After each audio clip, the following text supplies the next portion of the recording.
룻기서 2장 2절에서 3절 제가 봉독해 드리도록 하겠습니다. 모압 여인 룻이 나오미에게 말하기를 이제 나로 밭에 가게 하소서. 내가 누구의 목전에 은혜를 얻으면 그의 뒤를 따라 이삭을 줍겠나이다 하니 나오미가 그녀에게 말하기를 내 따라 갈지어다 하더라. 그녀가 가서 이르러 추수꾼들이 들을 따라 밭에서 이삭을 주었는데 우연히 엘리멜렉 친족인 보아스에게 속한 밭의 한쪽에서 죽게 되었더라. 아멘. 자, 우리 룻기 참 여러가지 하나님 주신 은혜가 새롭지요. 또 성경에 이런 말씀이 있나 싶기도 하고, 또 우리가 일반적으로 알고 있었던 이런 말씀들이 이렇게 구약 속에 하나님께 귀한 은혜 가운데 감추어 두었다가 시간이 되니까 꺼내서 우리에게 이렇게 큰 은혜를 베푸시는구나 라는 생각도 여러분들도 들고 저 또한 드는 것은 사실입니다. 지난날 여러분들과 함께 말씀드렸던 것처럼 룻기는 그저 한 가정의 이야기가 아니라 하나님께서 인류의 구속사를 어떻게 플랜을 짜고 예정을 해 두셨는지를 룻기를 통해서 기록을 해놓고 그 다음 이제 열왕 시대, 그러니까 왕정 시대로 들어가는 게 이제 사무엘상 이렇게 해서 들어가게 됩니다. 중간에 있는 룻기가 가지고 있는 이 룻기의 가치는 사사기 시대를 보게 되면 이런 느낌이 들지요. 하나님께서 이스라엘 백성들에게 이 가나안 땅을 주셨지만 이 땅을 관리할 능력이 없구나. 우리 표현으로 하자면 이제 끝났구나, 망했구나. 더 이상 그 언약의 당사자인 이스라엘이 이렇게 되었으므로 이 언약이 파기되지 않았을까, 이런 생각이 드는 게 가나안 땅의 생활입니다. 이들은 가나안 땅에 들어가서 참 하나님 주시는 축복 가운데 누리며 또 더 하나님 앞에 주신 이 가나안 땅의 가치를 높일 줄 알았는데 여기서 완전히 무너지는, 레위인도 무너지고 또 이스라엘 백성들도 무너지는 이런 정황을 보면서 마치 끝난 것 같지만 같다는 느낌을 들었을 때 룻기가 왜 하나님의 언약을 이어갈 수 있었는지를 설명을 하고자 이렇게 삽입이 되어 있죠. 그 중간에 들어가 있습니다. 그래서 이 사사기 시대가 마치 하나님의 언약에서 모두가 끝나버린 것 같은 상황에서 이것이 다시 하나님의 신권 통치로 넘어가는 것이 아니라 왕권 통치로 넘어가게 됩니다. 그 시작이 바로 사울 왕을 왕으로 추대하는 사건이죠. 그러니까 사사기는 계속 신권 통치입니다. 그래서 하나님의 사사들이 치리하던 때에 이렇게 나온다는 말은 사사는 모두가 하나님이 세웠어요. 그래서 그래도 하나님이 세워서 이렇게 무너져 가는 정황 속에서 또 하나님이 세워서 사사를 또 세워서 명맥을 계속 유지해 오다가 이제 사람들이 어떤 생각을 하게 되느냐면, 야, 그렇다. 하나님이 언제 누구를 세울지 모르고 또 하나님이 세운 것은 우리가 다 믿지 못하겠다. 우리가 사람을 직접 세워서 우리가 우리 방식으로 통치를 해야겠다라고 생각하는 것이 사무엘에게 왕을 요구한 사건입니다. 그때 하나님께서는 이것은 너를 그런 게 아니라 곧 나를 버린 사건이다. 나를 버렸음이라. 이렇게 말씀을 하시지요. 그 사이에 끼어 있는 것이 룻기입니다. 지금 이렇게 망가져 있는 이스라엘, 오늘 마치 누구와 같다고요? 룻기에 보면 나오미와 같이 이렇게 무너지고 망가져 있는 이 상태에서 과연 이 무너진 이스라엘을 누가 일으킬 것인가, 누가 회복시켜 줄 것인가. 그때 등장하는 것이 룻이 등장하는데, 룻이 등장한다고 될 일이 아니죠. 룻도 한 여인에 불과하고 이 나오미 가정을 회복시킬 만한 능력은 본인에게 없습니다만 하나님께서는 이미 이런 정황을 알고 계셨기에 이때를 준비해서 이스라엘의 이 뭐죠? 그 고엘이라는 이 제도를 미리 준비해 두셨다가 룻과 보아스의 만남을 통해서 이 둘의 만남이 이제 나오미의 가정을 회복시켰다라고 설명을 하고 있는 것을 우리 성경 전체 하나님의 예정을 알고 우리가 이 룻기를 보니까 이 룻기라는 것이 마치 이 이스라엘의 무너짐 그것을 이방인이 회복시켜서 다시 이스라엘이 회복되는 이게 이제 7년 환란기가 이스라엘이 회복되는 시기 아니겠습니까? 이스라엘에게 양식이 그때 주어지게 되지요. 그래서 이제 보아스가 나오미가 이제 베들레헴으로 올라갔다라고 이렇게 이야기를 한 거 보니까 룻기가 한 가정 이야기가 아니라 바로 하나님의 전체 역사를 담아서 우리에게 설명을 했구나라는 것을 우리가 짧은 이 4장밖에 되지 않는 룻기가 주시는 큰 은혜다라고 말씀을 드렸고, 이것이 하나님의 전체 그림을 알고 있는 자들에게는 이런 가치 속에서 룻기가 사람들에게 소개되겠지만, 그렇지 않으면 그저 룻의 이 훌륭한 신앙을 소개하는 것으로만 끝나게 되겠죠. 이것이 복음과 교리적으로 또 연결이 되어질 때 이 룻기의 가치는 그야말로 기록한 그대로 우리에게 빛나게 될 것입니다. 그런 차원에서 저는 지난주에 여러분들에게 룻기의 내용이 나오미의 가정의 정황과 룻의 만남 그리고 보아스의 만남이라는 룻기 전체 과정을 우리가 압축해서 여러분들에게 전달하면서 이것이 로마서 9장과 11장의 중요한 자료가 되었고, 이 로마서 9장과 11장도 바로 이런 기대 속에서 바울이 이스라엘의 회복을 선포했다. 그래서 9장과 11장을 그 다음에 에베소서를 그 관계에 대해서 여러분들에게 설명을 했던 것이 기억나시죠? 저번 주에 그 내용을 가지고 말씀을 드렸습니다.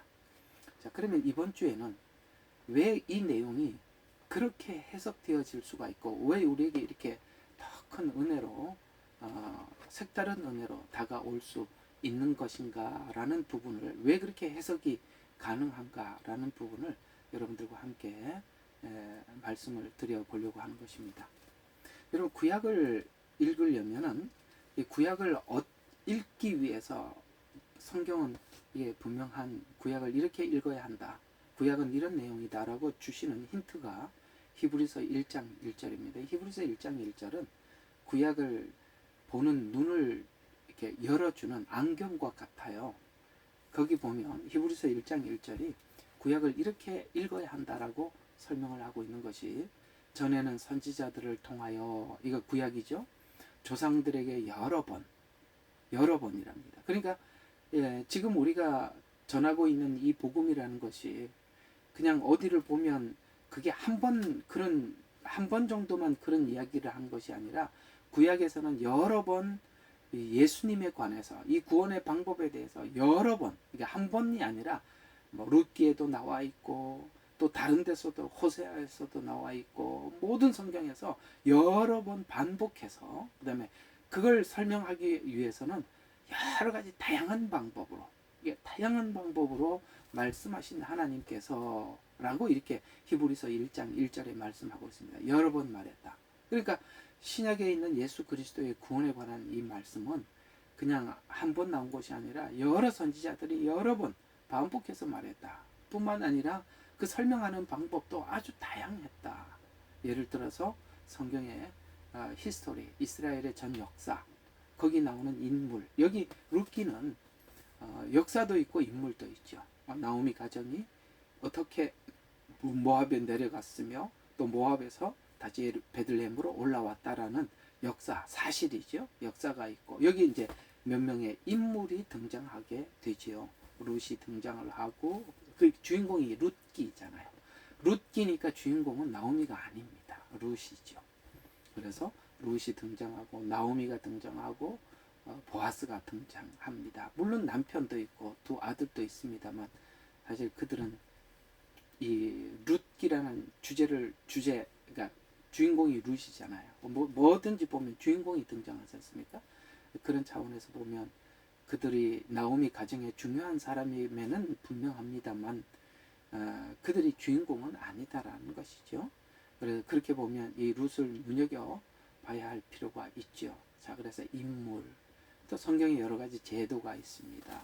오늘 여기 고엘도 하나의 제도죠.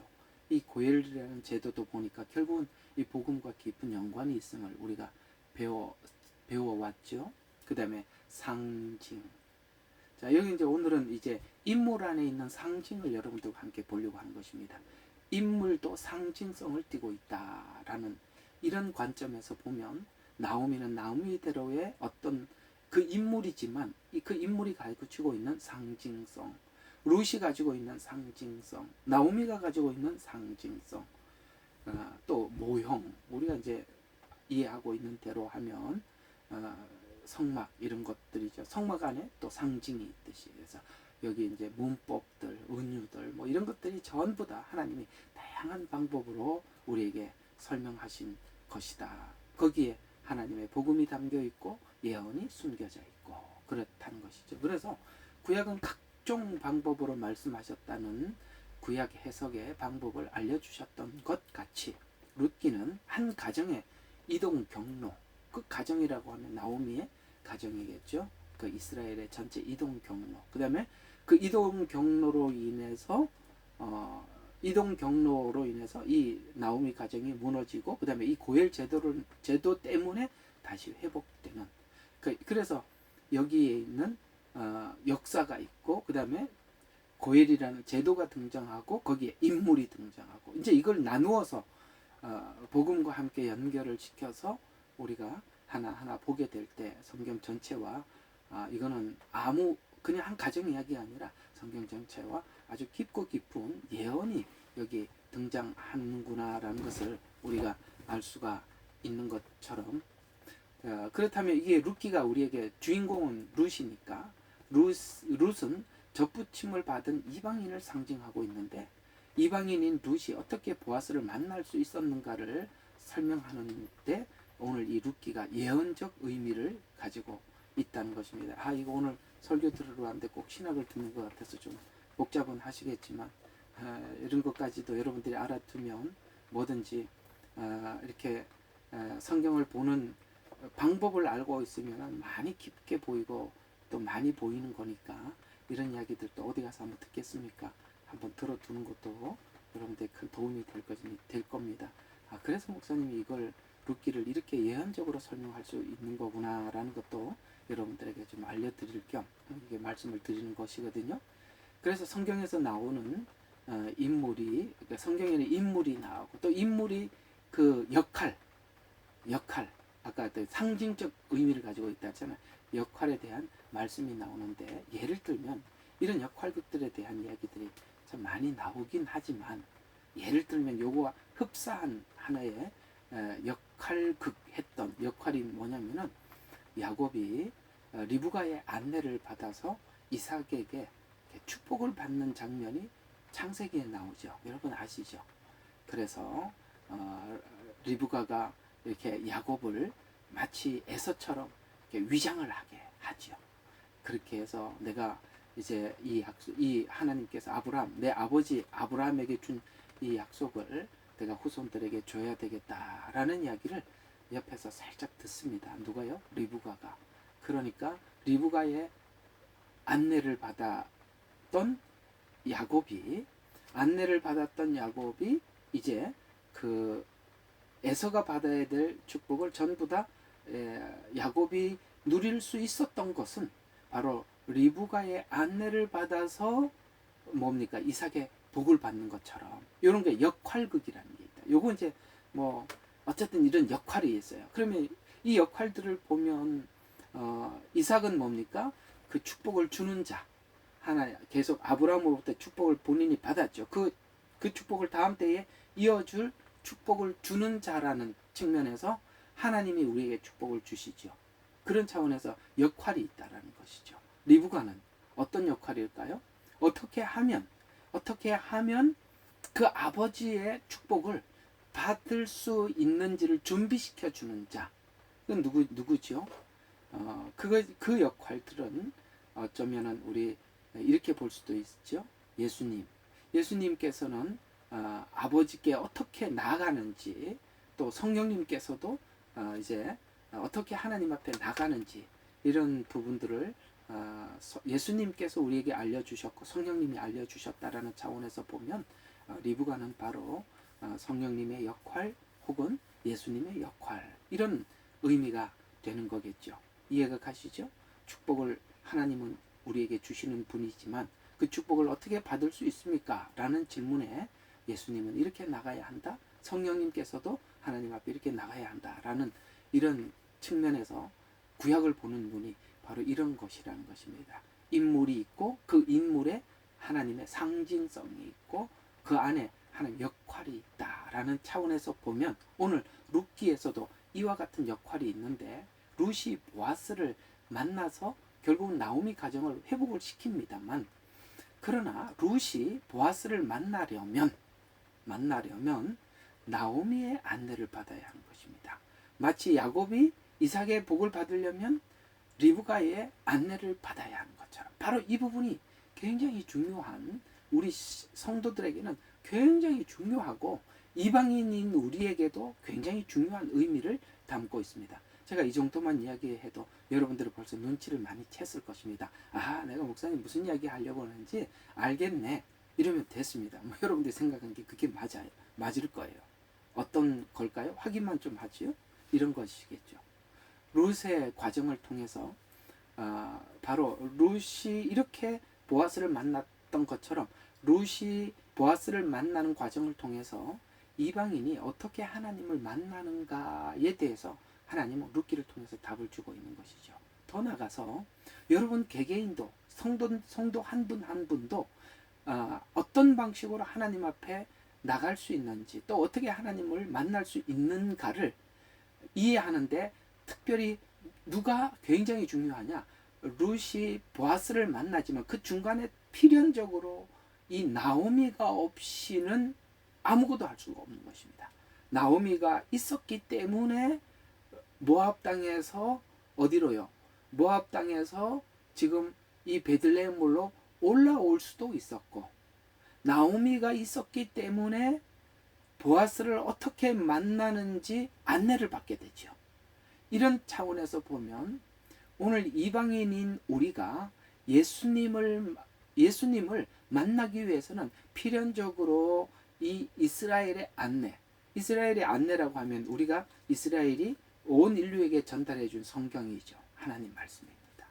그들은 이 말씀을 받아서 온 인류에게 전하는 정말 중요한 역할을 했고, 그들이 전해준 이 성경을 통해서 우리는 예수 그리스도를 발견하게 되고 주님을 만나게 되죠. 동일하게 성도들 각 개개인에게도 하나님께서 여러분이 주님을 만나기 위해서 오늘 나오미를 보내듯이 하나님께서 사람을 보내서 하나님을 만날 수 있는 방법, 그런 것들을 하나님께서 안내해 주셔서 저와 여러분이 하나님을 만나게 되듯이 말이죠. 오늘 룻이 받은 축복은 나오미를 만난 건 맞습니다. 그 만남 때문에 그 보아스를 만난 것입니다. 그 만난 것 때문에 나오미도 회복이 되지만 중요한 것은 그가 이 일을 모두 완성하기까지 누구의 안내를 귀담아 들었다고요? 나오미의 안내를 귀담아 들었다는 것이 오늘 우리에게 하나님 주시는 포인트입니다. 그게 핵심이죠.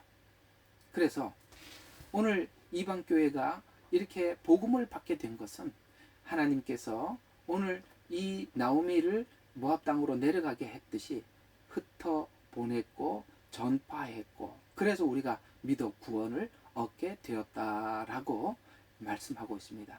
여러분, 이 로마서는 유대교회가 아니라 이방교회입니다. 아시죠? 로마에 세워진 이 이방교회입니다. 그들에게 지금 로마서 9장과 11장을 기록을 하면서 이런 말씀을 하고 있습니다. 로마서 10장 13절과 15절에 보니까 주의 이름을 부르는 자는 누구나 구원을 받으리라. 그렇습니다. 오늘 이 로마 교회는 예수님을 믿고 하나님을 아버지라 부르고 주의 이름을 부르고 있습니다. 누구든지 하나님의 영이 없이는 하나님을 아버지라고 부르지 못한다고 말씀을 하셨어요. 이 로마 교회는 아버지라고 부릅니다. 주의 이름을 불렀어요. 그런데 주의 이름을 부르면 누구나 구원을 받으리라. 그런즉 그들이 믿지 아니하는 이를 어찌 부르리요. 이게 결국은 믿으니까 주의 이름을 불렀다는 얘기가 되는데, 그러면 듣지도 못한 이를 어찌 믿으리요. 그렇죠. 우리가 2000년 전에 있었던 사건이기 때문에 우리가 봐서 믿는 게 아니라 그 사건을 성경에 있는 글로 우리가 보고 그 다음에 누군가가 전파한 그 들음으로 우리가 믿게 되었단 말이죠. 그래서 듣지 못한 일을 어찌 믿으리요. 맞습니다. 우리가 들었기 때문에 결국은 주의 이름을 부르고 믿어서 구원을 받게 되죠. 근데 그 뒤에 전파하는 자가 없이 어찌 들으리요 라고 이야기합니다. 그러면 그렇죠. 누군가가 와서 전파를 해줬기 때문에 우리가 믿고 듣게 되었어요. 근데 여기까지는 누군가가 나한테 전도해서 내가 믿게 됐고 주의 이름을 부르게 되었구나. 그래서 내가 구원을 받았구나. 이렇게 생각하는데 뜻하지 않는 말이 하나 더 붙어 있어요. 파송되지 않은데 어찌 전파하리요. 이 오늘 주님이 로마서를 통해서 하고 싶은 얘기가 뭡니까? 파송되었다는 이야기입니다. 저번 주에 말씀드렸죠. 이 나오미 가정이 모압에 내려간 것이 우연이 아니라고, 하나님의 오늘 로마서 10장대로 하면 파송되었다라고 하면서 이것은 하나님께서 이방인들에게 복음을 전파하기 위해서 유대인들을 이렇게 파송한 일이구나 라는 것을 우리가 알게 되죠. 그런데 그 뒤에 보면 이렇게 이야기하고 있습니다. 지금 나오미 가정이 우리가 볼 때는 현실적으로 되게 비참해 보이고, 이게 뭐야, 이게 내려가서 남편도 죽고 아들도 다 죽었잖아, 이렇게 생각하겠지만 성경은 도리어 이렇게 이야기하고 있습니다. 기록된 바와 같으니 화평의 복음을 전하여 좋은 일들의 기쁜 소식을 가져오는 자들의 발이 얼마나 아름다운가라고 하였느니라. 야, 어때요? 놀랍지요? 이게 지금 하나님께서 기쁜 소식을 전하기 위해서 화평의 복음, 여러분이 왜 여기에 로마서 10장은 화평의 복음이라고 합니까? 바로 교회가 이스라엘과 유대인들이 화평하게 되는 자리라고 말씀을 드렸죠. 그래서 유대인들이 가지고 있던 그 언약을 이방 교회가 교회를 통해서 전달받은 장소가 교회라고 말씀을 드렸습니다. 여기서 말하는 이 화평이라는 것은 하나님과 화평이 아니라 에베소서에서도 이스라엘과 화평이 됨으로써 하나님과 화평이 되었다라고 말씀하고 있습니다. 우리는 이 이야기를 그냥 하나님과 직접 이렇게 연관을 시키는데, 로마서 10장은 이방인과 유대인이 어떻게 하나님과 하나가 되었는가를 설명을 하고 있잖아요. 참 이게 아무것도 아닌 것 같지만, 제가 지금 방금 말씀드린 이 이야기가 아무것도 아닌 것 같지만, 우리가 그냥 화평 그리면 하나님과 우리가 화평이다 이렇게 일반적으로 생각을 해요. 그런데 문맥으로 보면 이스라엘과 이방인이 어떻게 하나가 되었는가를 설명을 하고 있는 문맥이잖아요. 그러면 이 화평의 복음을 이렇게 표현했을 때 이 화평의 복음은 지금 문맥으로는 이스라엘과 유대인 이렇게 계속 오다가 갑자기 하나님과 화평 이렇게 해버리면 주체가 바뀌어버리잖아요. 이스라엘이 아니라 하나님으로 둔갑을 해버리잖아요. 이해가 가세요? 이 말이 우리가 하나님과 화평이, 결과적으로 하나님과 화평은 맞아요. 그러나 문맥에서 끊어져 버리잖아요. 대상이 계속 이스라엘이라고 이야기하다가 갑자기 하나님으로 싹 바뀌어버리는, 원래 성경은 그렇게 말하지 않아요. 어느 날 이렇게 얘기하다가 갑자기 내용 자체가 하나님으로 확 바뀌어버리지 않는다 이 말이에요. 왜냐하면 화평의 복음을 전하여 좋은 일들을, 기쁜 소식을 가져오는 자들의 발이여, 그 발이 얼마나 아름다운가, 이걸 목사님들이 참 이게 복음을 전하기 위해서 그 발이 참 아름답구나 라고 이렇게만 치부하지 말라는 거예요. 그거 다 자기 마음대로 해석하는 거예요. 문맥에서 뭐라고 설명을 하다가 이 말이 등장을 했고, 그렇다면 이 화평이라는 것은 이스라엘과 유대인의 화평이구나라고 이렇게 하고, 그것이 곧 하나님과 화평이구나 이렇게 성경은 설명을 해가고 있는데, 우리 마음대로 이게 여기 갑자기 화평의 복음을 전하는 사람이 선교사 파송인이 맞지요. 그 얘기가 틀렸다는 이야기가 아니라 문맥에서 엇나가잖아요. 그렇게 설교하는 건 틀린 게 아니에요. 그러나 우리는 원칙적인 관점에서 성경에서 무엇을 설명을 하고 있었는지를 놓치지 말고 그걸 붙잡고 들어가라는 이야기가 되는 것입니다. 오늘 이 이야기를 조금 더 여러분들에게 참고 삼아 하나 더 여러분들에게 보충해서 설명을 해드린다면, 이 나오미 가정이 이 여차저차 2차, 여차저차 2차라고 하면 그저 베들레헴에 양식도 떨어졌고 먹을 게 없고 보니까 모압 땅에는 양식이 있어 보이고 그렇게 내려간 것이, 그들은 먹을 걸 구하러 내려갔지만 그것이 하나님의 귀한 부르심이요 사명이었다라는 관점에서 보면, 오늘 하나님 앞에 부름을 받은 목사님들 여기도 계시지만 우리가 하나님 앞에 이렇게 부름을 받는 것입니다. 그것이 그의 우연한 사건이 아니라 그때 그 일로 하나님 앞에 부르심을 확인을 받고 하나님 앞에 지금까지 그 복음을 위해서 살고 있는데, 그것이 마치 나오미 입장에서 보면 그냥 이렇게 먹을 게 없고 저쪽에 그러니까 모압 땅에 먹을 게 있고 그래서 내려갔더니 그렇게 한 것이 하나님의 부르심의 확인이었고, 이렇게 하고 하나님 앞에 가는 거예요. 누가 하나님, 제가 하나님 앞에 이 복음을 위해서 살겠습니다, 저는 뭐 태어나면서부터 하나님이 저를 구별한 자입니다, 이렇게 아는 사람이 어디 있습니까? 그렇지 않다 이 말이에요.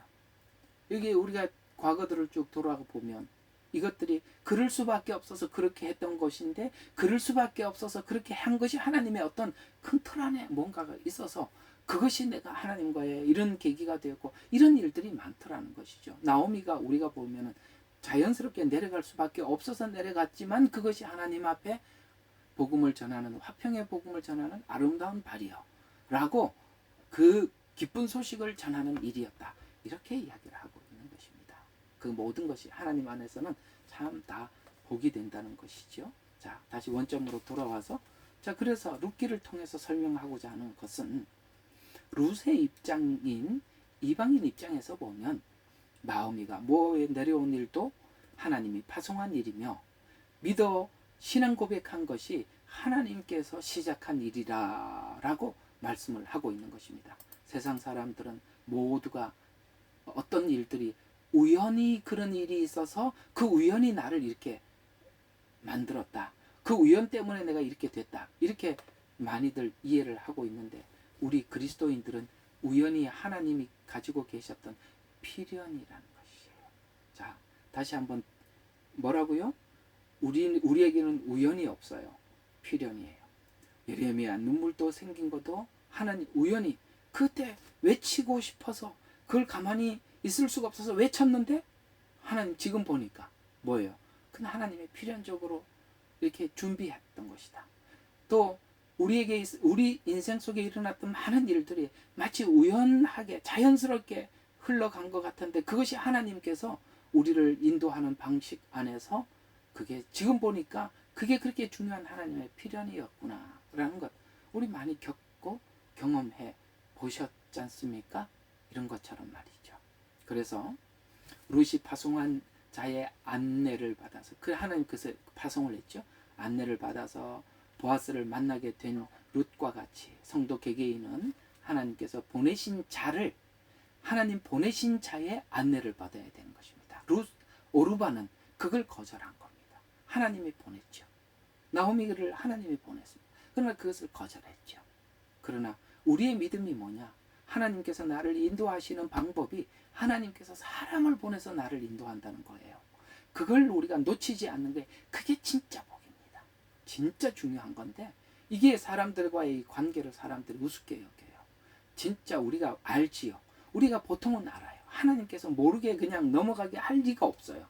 얘야, 내가 너를 위해서 그를 보냈단다. 네가 꼭 붙들어야 한다. 하나님께서 그것이 내 안에 있는 죄와 허물을, 내 문제를 해결하기 위해서 아픔으로 보낸 사람이라 하더라도, 자, 그 사람을 보면서 우리가 이런 생각이 들죠. 항상 나는 저 사람하고 만나서 얘기하면 부딪혀. 왜 부딪힙니까? 하나님 그래서 우리를 거울 삼아 보라고 부딪히는 사람을 보내준 거예요. 우리 알지요.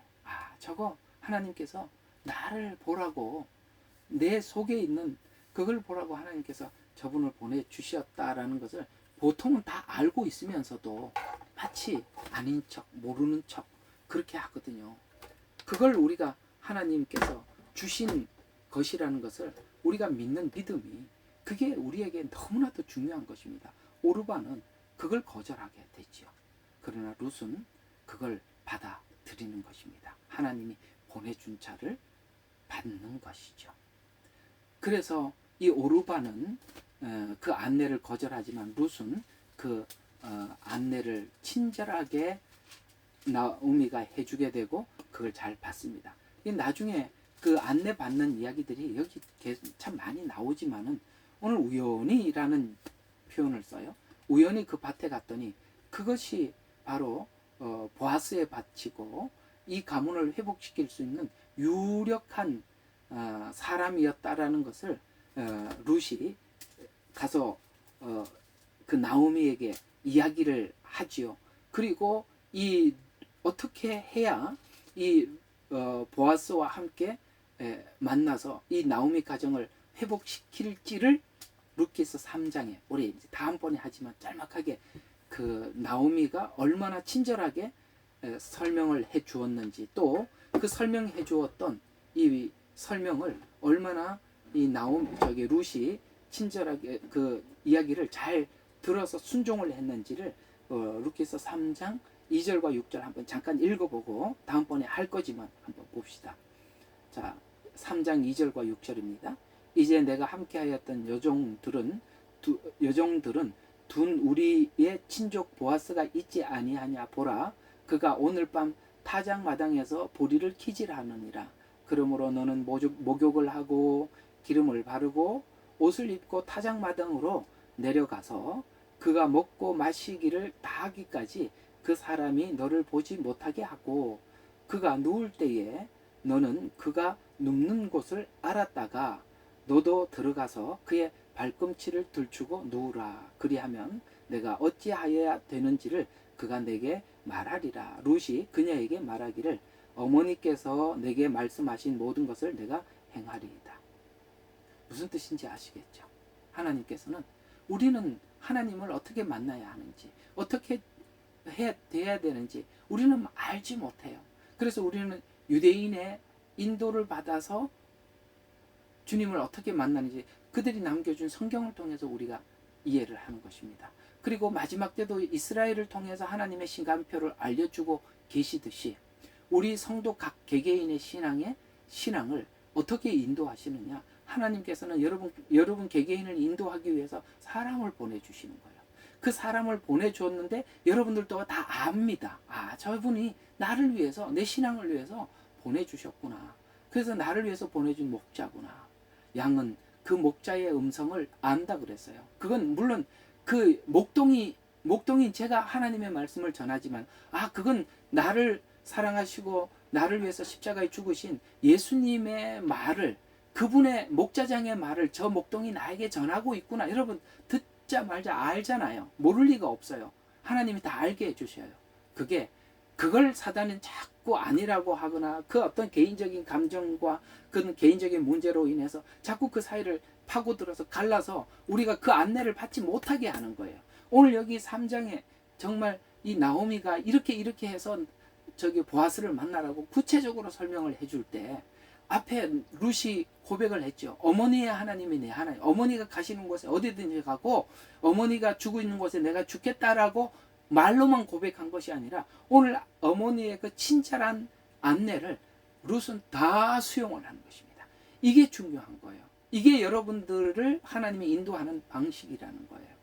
그런 것처럼 오늘 여러분들과 꼭 나누고 싶었던 이 이야기가 바로 하나님께서는 이렇게 우리를 인도하신다라는 이야기를 말씀을 드리고 싶었습니다.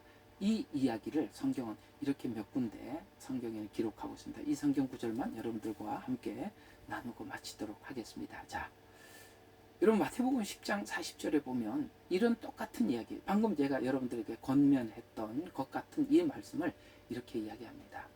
마태복음 10장 40절, 너희를 영접하는 자는 나를 영접하는 것이요. 너희는 누구죠? 사도들입니다. 사도들이 가서 이 복음을 전하라고 했어요. 그래서 너희를 영접하는 건 곧 나를 영접하는 것이다. 나를 영접하는 자는 나를 보내신 이를 영접하는 것이다. 보세요. 우리는 하나님을 만나고 싶어 하죠. 근데 하나님께서는 하나님을 만나게 하기 위해서 제자들을 보내요. 그 제자들을 통해서 예수님 이야기를 해요. 그래 예수님을 영접하는 것은 곧 아버지를 영접해요. 나를 보내신 하나님을 영접하는 것이래요. 그러니까 여러분 다 예수님을 알기를 원하고 만나고 영접하기를 원하고 주님과 함께 살기를 원하고 동행하기를 원하죠. 근데 하나님은 어떻게 안내하신다고요?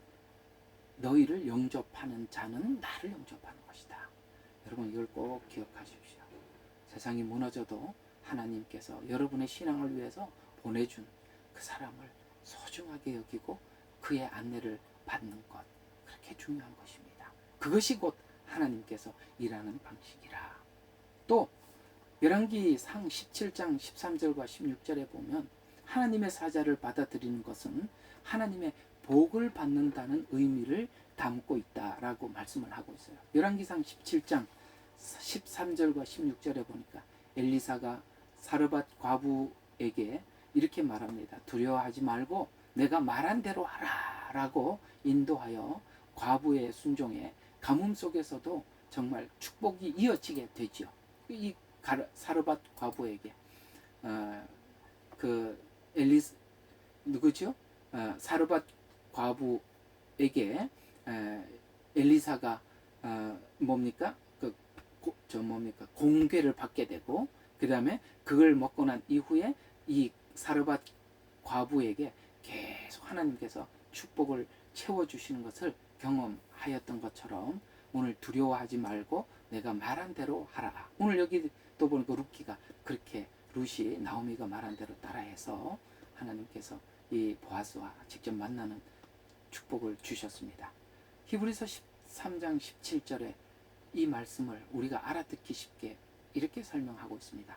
너희를 인도하는 자들에게 순종하고 복종해라. 그들은 너희 영혼을 위하여 경성하기를 마치 자기가 회개할 자인 것처럼 하느니라. 이렇게 말씀하고 있습니다. 그렇습니다. 하나님께서 사람을 보내서 그 보낸 사람들에게 순종하고 복종해라. 왜냐하면 마치 너희 그 성도들의 영혼이 마치 자기 영혼인 것처럼 그들을 위해서 경성하고 회개한다라고 우리에게 말씀하고 있죠. 마지막 한 말씀만 더 보겠습니다. 고린도전서 3장 6절과 7절에 보면 나는 심었고 아볼로는 물을 주었으되 오직 하나님께서 자라게 하셨나니 그런즉 심는 이나 물 주는 이는 아무것도 아니로되 오직 자라게 하시는 이는 하나님뿐이니라. 그렇습니다. 그저 하나님께서 왜 보냈냐 이거죠. 왜 보냈냐. 씨를 뿌리라고 보냈다. 누구는 씨를 뿌리는 부르심을 받아서 보냄을 받았습니다. 누구는 아볼로처럼 자라게 하기 위해서 보냄을 받았습니다. 그러나 그건 다 하나님이 보내서 하는 일들이에요. 그것은 모두가 다 하나님께서 자라게 하신다. 무슨 뜻입니까? 일꾼들은 자랑할 것이 없다. 성도들이 은혜를 받았다고 한들 하나님께서 한 일에 불과하다. 그러니 거기 얼굴 내지 마라. 바울도 아볼로도 하나도 사람들에게 내가 이랬어. 어때? 괜찮지? 이렇게 얘기할 게 아무것도 없다는 것이죠. 그냥 하나님 보내서 그 일에 충성하는 것이고 그건 다 하나님이 잘하게 하시니까 바울도 아볼로도 그걸 복음을 받아서 은혜를 받은 성도들도 하나님께 영광을 돌리는 것입니다. 이것이 바로 하나님의 원리라는 것입니다. 자, 오늘 이야기들을 정리해 보도록 하겠습니다. 오늘 여러분들과 나누고 싶은 핵심은 역할이라는 게 있다는 것이죠. 역할이라는 것이. 그것이 성경을 보는 하나의 예언을 보는 눈이기도 하지만 더 나가서 하나님께서는 역할을 주시더라는 거야. 왜 교회를 세우겠습니까? 왜 주의 종을 부르시겠습니까? 그 양떼들을 돌보라고 부르신 것 아니겠습니까? 여러분 양떼인 여러분들도 하나님께서 사람을 보내서 우리를 양육하는구나. 그 사람에 대해서 소중히 여기고 또 오늘 여기 말씀하신 것처럼 너희들을 인도하는 자들을 순종하고 복종해라 라고 말씀하신 것처럼 그들을 존귀하게 대해줘라 라고 말하는 것처럼 여러분들도 이런 하나님 앞에 이렇게 수고하는 사역자들을 정말 존귀하게 여길 줄 알고 귀하게 여길 줄도 알고 함께 기쁨도 나눌 줄 알고 그럴 때 여러분들에게 은혜가 더 커지는 것이거든요. 그리고 그들의 안내를 친절하게 잘 받아라. 요즘은 교회 목사님들이 참 어딜 가도 욕을 얻어먹을 수밖에 없다는 거 제가 얼마든지 공감하고 사과하고 그렇습니다만, 그러나 다 그렇지 않다라는 걸 꼭 기억하셔서 하나님의 이렇게 일하는 원리는 변함이 없습니다. 지금도 똑같은 방식으로 하나님께서 일하고 계시니 우리가 그걸 소중히 여기고 받아들일 줄 알 때 오늘 나오미가 보아스를 만난 것처럼 여러분이 주님을 더 깊이 친절하게 만날 수 있다는 거 기억하셔서 오늘도 이 말씀이 여러분들에게 큰 은혜가 되고 도전이 되었으면 합니다. 기도하고 마치죠. 하나님, 성경에는 하나님께서 하시는 방식이 있고 그 역할이 있고 각자가 하나님 앞에 부담해야 될 용량이 있다고 말씀하고 있습니다. 바울은 심는 작업이라면 아볼로는 물을 주는 작업인데 그 둘은 다 하나님 앞에 부름을 받은 종들입니다. 그들의 수고를 통해서 하나님 많은 영혼들이 하나님 앞에 안내를 받을 수 있었듯이 오늘 룻기에서 말씀하고 있는 것처럼 아버지, 이방인인 우리가 유대인들 곧 우리에게 남겨준 이 성경을 통해서 하나님을 찾아가게 되고 만나게 되고 믿게 되었습니다.